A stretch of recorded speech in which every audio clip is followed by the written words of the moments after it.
Everyone, आजको यस भिडियोमा हामीले हाम्रो कम्प्युटरमा AnyDesk भन्ने सफ्टवेयर इन्स्टल गर्न सिकिराखेको छौँ।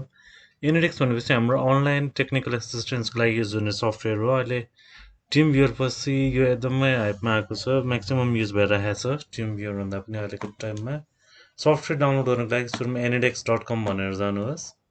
ब्राउजर सर्च गरेपछि स्टार्टिङदेखि नै गर्दै भने anydesk.com वेबसाइटमा गइसकेपछि चाहिँ डाउनलोड नाउमा जानुहोस्। एकैछिन पर्नुहोस्। यति गरेपछि हजुरको सफ्टवेयर अब स्टार्ट हुनेछ डाउनलोडको लागि। फाइल डाउनलोड गर्नुहोस्।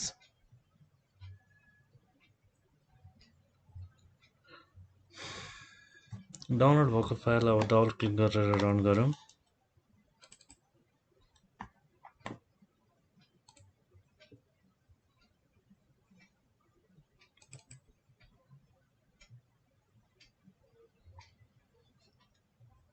यति गरिसकेपछि हजुरले टेम्पोररी युजको लागि AnyDesk पाउनुहुनेछ। टेक्निकल सपोर्टको लागि हजुरले आफ्नो अपरेटरलाई दिनुपर्ने नम्बर चाहिँ यो एड्रेसमा भएको हुनेछ, जुन यहाँ माथि छ स्क्रिनमा।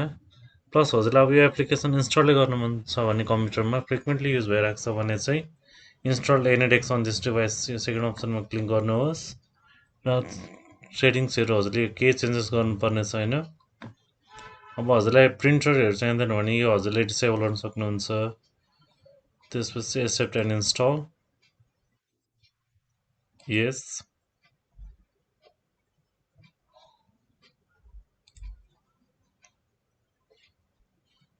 यो गरेपछि हजुरकोमा AnyDesk इन्स्टल भयो र इन्स्टल भएपछिको वेलकम स्क्रिनमा हजुरलाई हाम्रो भर्जन नम्बर देखाउनेछ, यो कुन भर्जनको AnyDesk इन्स्टल गर्नुभएको छ भनेर। अहिले यो भिडियो बनाउने क्रममा चाहिँ हामीसँग AnyDeskको भर्जन 7.1 छ।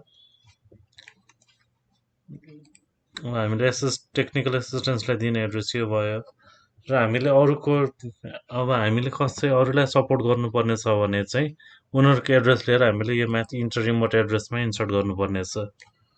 यस्तै टेक्निकल ट्युटोरियल्सको लागि च्यानललाई सब्सक्राइब गर्नुहोला र अब चाँडै नै हजुरले मेरो च्यानलमा टेक्निकल प्रडक्ट्सहरूको अनबक्सिङ र तिनीहरूको सेटअपहरूको बारेमा ट्युटोरियल्स भिडियोहरू छिटै नै पाउनुहुनेछ।